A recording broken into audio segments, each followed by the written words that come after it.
Hello everyone and welcome to Barca News. It is March 7, 2023 and the Prosecutors Office in Spain have decided to file corruption charges against Barcelona.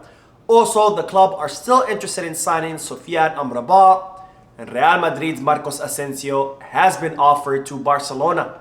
We have a lot to discuss, so let's begin. Hello everyone and welcome to the channel. My name is Mo. And we'll begin with the news that Barcelona are currently undergoing preparations to travel to San Mamés to face off Athletic Club de Bilbao on Sunday.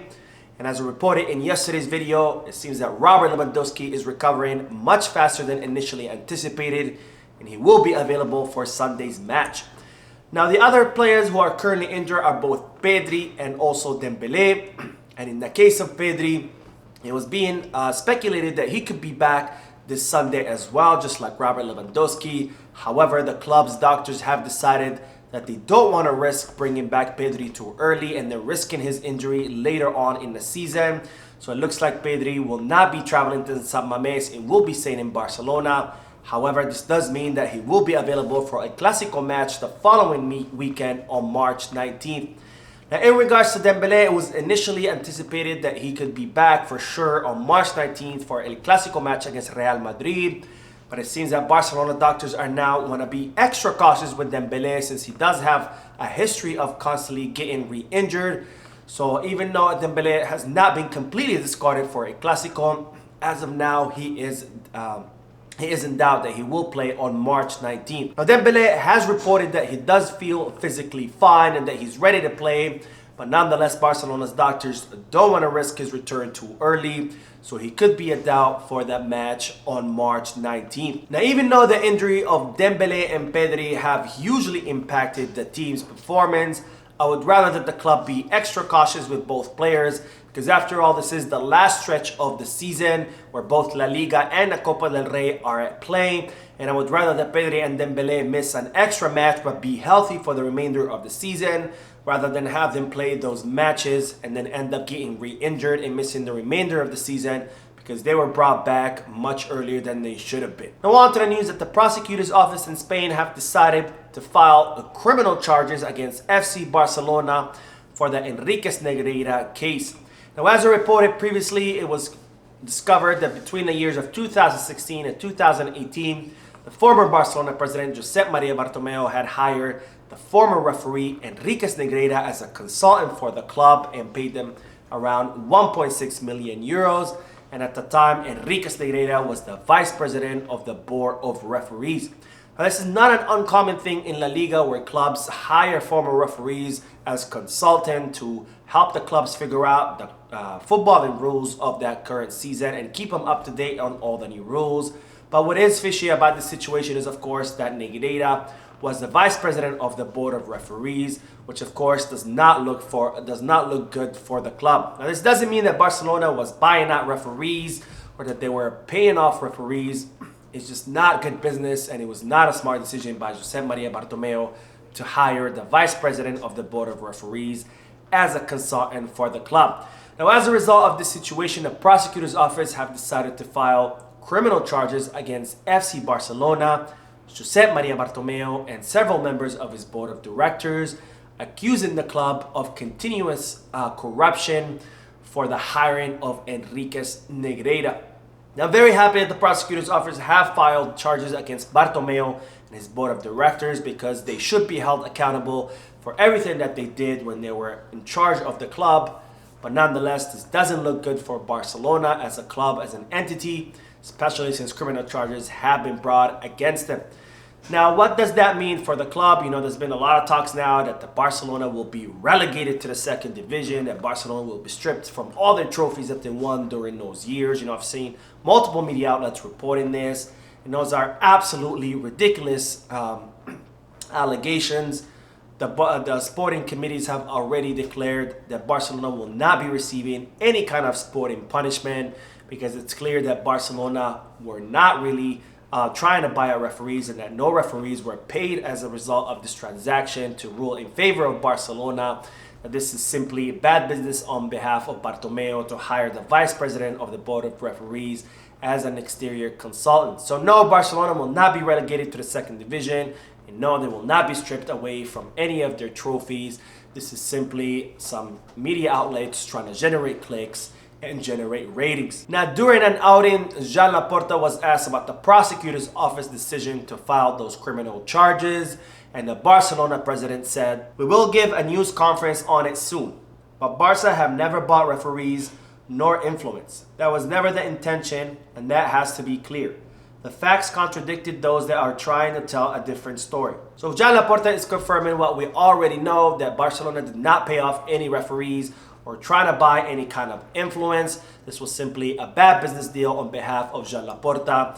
And in fact, all the sporting committees, including Javier Tebas, the president of La Liga, have confirmed Barcelona did not pay off any referees, and that's why the decision was made not to sanction Barcelona sporting-wise and not to strip them away from any trophies or punish them by relegating them to the second division.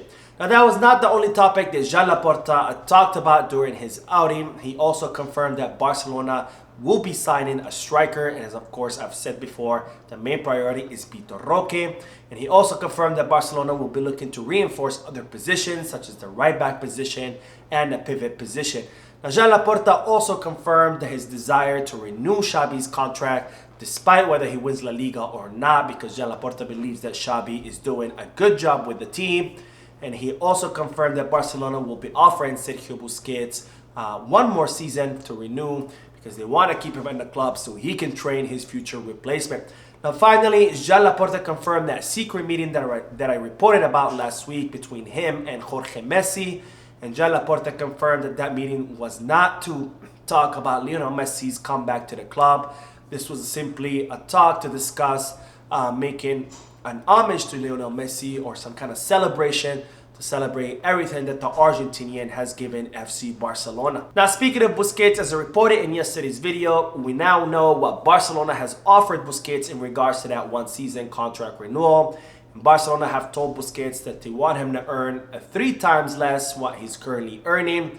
And it's now being reported that Busquets is filtering to the media that he will reject that offer, because even though he is willing to accept a salary reduction, he's not willing to accept an offer with such a huge salary reduction while he be earning 3 times less what he's currently earning. Now, speaking of that pivot position, it's reported that Barcelona are still interested in the Moroccan player Sofyan Amrabat. Now, as we've talked about before, Sofyan Amrabat is a 26-year-old center midfielder who currently plays for the Serie A team Fiorentina, and he had a great performance during the 2022 Qatar World Cup. And as a result, he garnered the attention of many clubs around the world, including FC Barcelona, who were very close to signing him in the winter transfer market on loan with an option to buy. But at the end of the day, Fiorentina's president said no, because he wanted a permanent transfer in order to cash in on the increased value of Amrabat as a result of his World Cup performance. And of course, there was Javier Tebas, who also said that Barcelona weren't going to be able to sign any players during the winter transfer market due to the financial fair play rules. But it seems that Barcelona are still interested in Sofyan Amrabat, and he's considered one of the better options to fill that center midfield position. And the player has informed the club through his representatives that he's still very interested in joining Barcelona.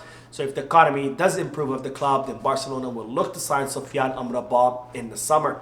Now, Amrabat's current market value is 25 million euros. However, his contract does expire in the summer of 2024.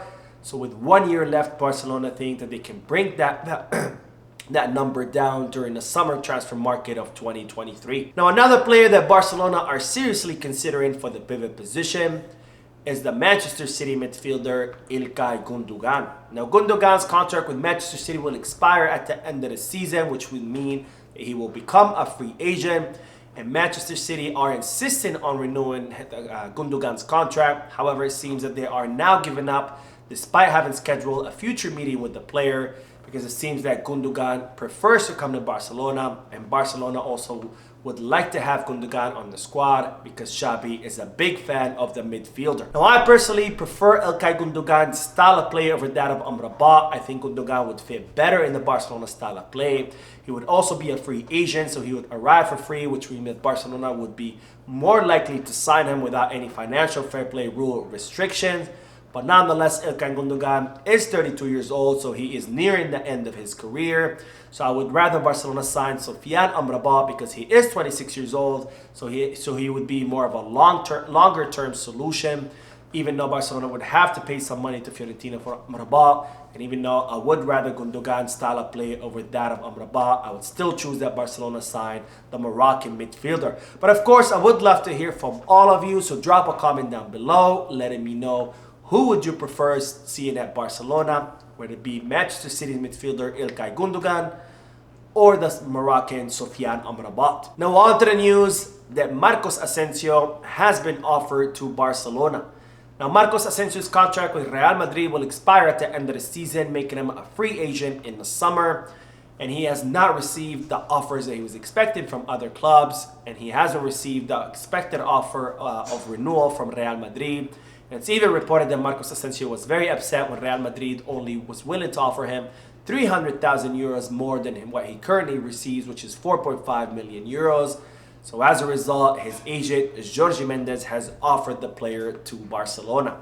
Now, it's reported that both the club and Xavi would like to have Marcos Asensio on the squad because they're very fans of his versatility as a player where he can play in different positions.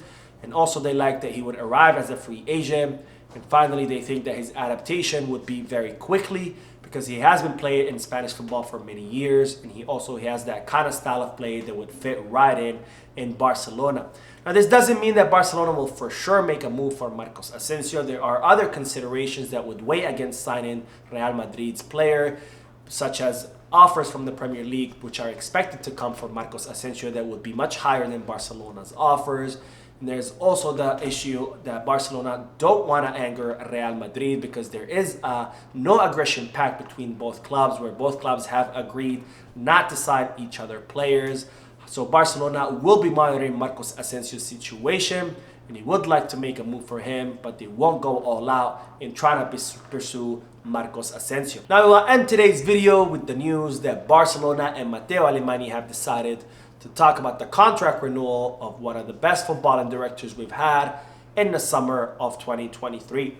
Now, as I reported previously, Matteo Alemany's contract with Barcelona will expire in the summer of 2024, and he has been doing such a great job with Barcelona that he has garnered the attention of many other clubs, including Aston Villa, who made Matteo Alemany a very lucrative offer in terms of salary and a signing bonus. However, Matteo Alemany rejected that offer because he is 100% fully committed to Joan Laporta's project. Now, despite Matteo Alemany's contract expiring next summer, both the club and him have decided to postpone the talks of his contract renewal until the summer because Matteo Alemany only wants to focus on his job, because after all, he has his hands full with all the work that he needs to do in the summer, with reducing Barcelona's wage bill by 200 million euros, trying to reinforce the squad in those three positions that are desperately needed, and to offloading players that Barcelona will need to offload in order to decrease their salary bill. So that is it for today. I hope you enjoyed the video. If you did, please give me a like. Also, I'd like to invite all of you to please leave a comment down below, giving me all your thoughts and opinions about all the news that I share with you. And finally, I would like to invite all of you to please subscribe to the channel so you can stay current on all the latest news in regards to our beloved club, FC Barcelona. Thank you for watching. I will see you in the next video. And as always, Visca Barça.